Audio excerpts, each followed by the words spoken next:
Communication शब्द Latin word कम्युनिकेयर से बना है, जिसका मतलब होता है to share. Communication is imparting और exchange of information by speaking, writing और यूजिंग सम अदर मीडिया। यानी कम्युनिकेशन का मतलब इंफॉर्मेशन प्रदान करना होता है। अदर मीडियम में जेस्चर्स यानी इशारे, बॉडी लैंग्वेज या सांकेतिक भाषा यानी साइन लैंग्वेज वगैरह होते हैं। Skill, it is the ability to do something in a better way than others. यानी किसी भी कार्य को दूसरों से बेहतर तरीके से करने की क्षमता को स्किल कहते हैं। वैसे ही communication skill, it means ability to communicate in a better way than others. Elements of communication, communication के लिए कौन कौन सी चीज़ों का होना आवश्यक है। सेंडर, जिसको मैसेज भेजना है। मैसेज, वो इन्फॉर्मेशन या सूचना या संदेश जो कि भेजा जाना है।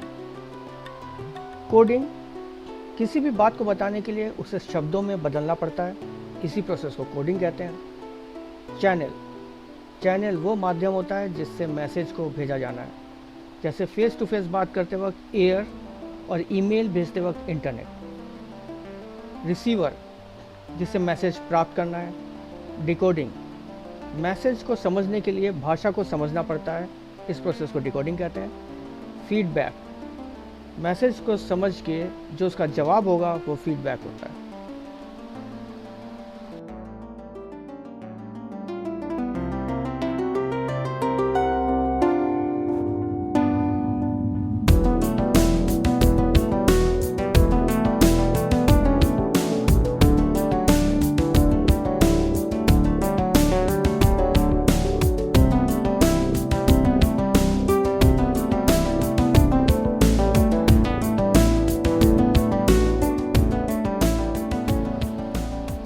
एडवांटेजेस ऑफ कम्युनिकेशन स्किल्स, आप अपने बारे में बेहतर तरीके से समझा सकते हैं। आप लोगों का इंटरेस्ट यानी रुचि जगा सकते हैं, जिससे लोग आपकी बात सुने।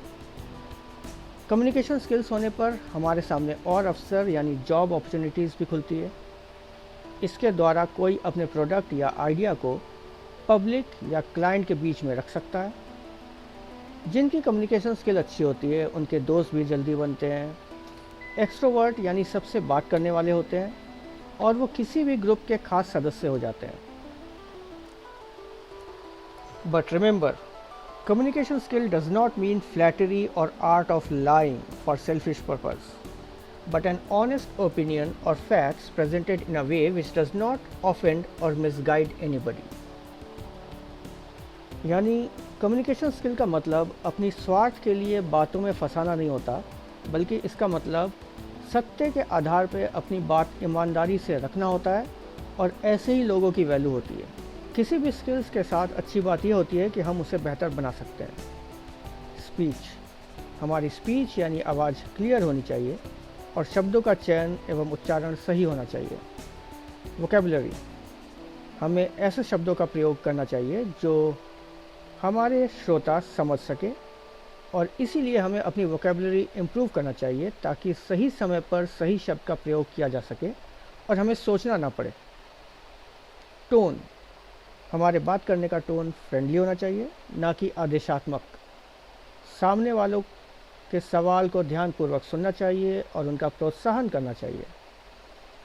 कम्युनिकेशन स्किल तभी काम आएगा जब हमारे पास उस टॉपिक का ज्ञान हो जिसके बारे में बोलना है। इसके लिए हमें विभिन्न क्षेत्र के बारे में पढ़ना और जानना चाहिए।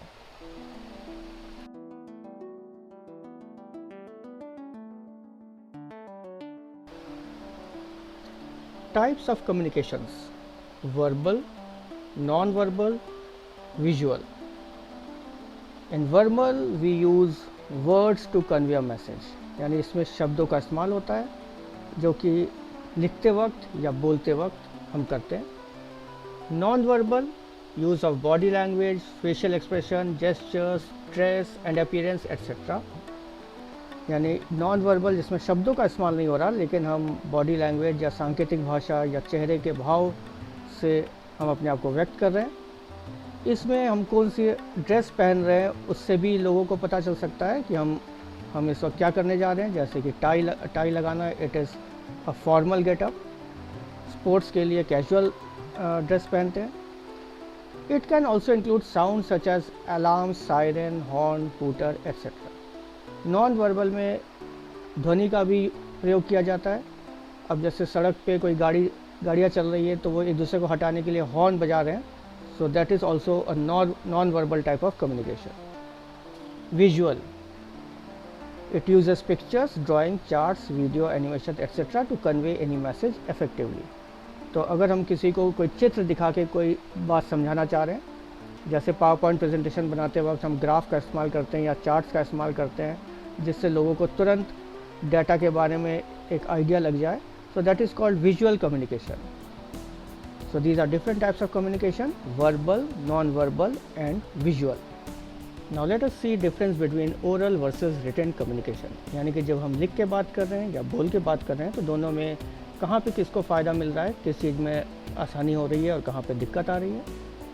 सो in oral communication tone and expression provides better understanding of the message. तो जब हम किसी से फेस टू फेस डायरेक्टली बात कर रहे हैं तो हमारा टोन और एक्सप्रेशन भी साथ में आ रहा है, जिससे सामने वाला हमें समझ पा रहा है या हम सामने वाले को समझ पा रहे हैं कि अगला जो ये बोल रहा है उसका मूड क्या है। सो पूरी तरीके से मैसेज को कायदे से समझने में आसानी होती है। In case of any confusion it could be easily remove by asking. और जब दो जने बातें कर रहे हैं तो अगर किसी को कोई कन्फ्यूजन हुआ सो इमिडिएटली वो पूछ सकता है कि यहाँ पे बात समझ में नहीं आई, तो अगले ने तुरंत उसको समझा दिया। सो it is a faster mode of communication.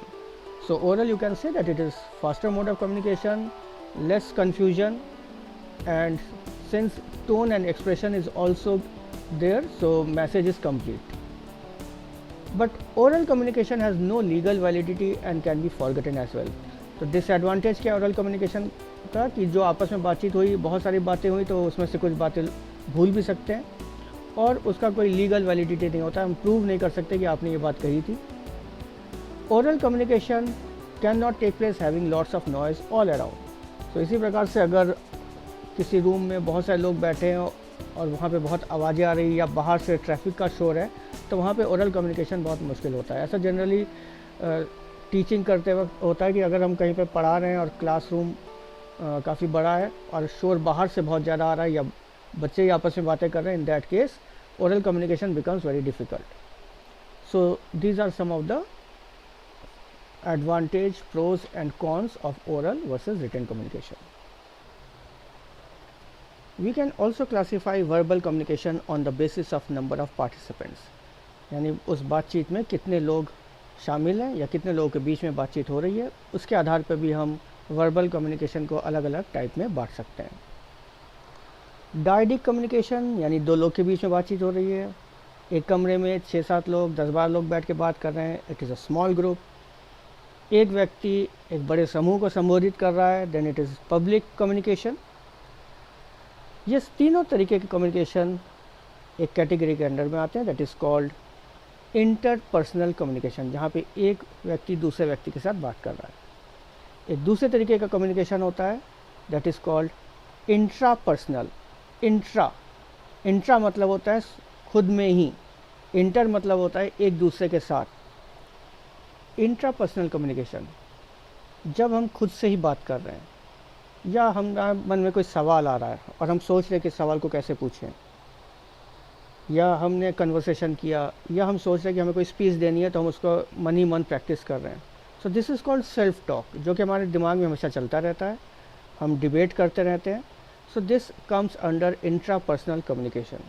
Intrapersonal communication एक बहुत ही महत्वपूर्ण कम्युनिकेशन है, इसी से हमारी तर्क शक्ति बढ़ती है, रीजनिंग स्किल्स बढ़ता है और हमारे अंदर नॉलेज डेवलप होता है।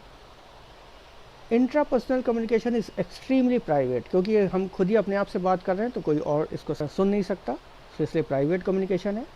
It means talking to oneself such as appreciating, मन ही मन अगर हमें कोई चीज़ अच्छी लग रही है, कंप्लेनिंग या हमें कोई शिकायत है, हम कुछ पूछना चाह रहे हैं, हम कि क्या पूछना है या सोच रहे हैं, प्लानिंग, थिंकिंग अ स्टोरी, अगर हम कोई कहानी सोच रहे हैं या कोई आइडिया पे वर्क करें कि हम आगे चल के चाह रहे हैं कि कुछ ऐसी चीज़ डेवलप करें।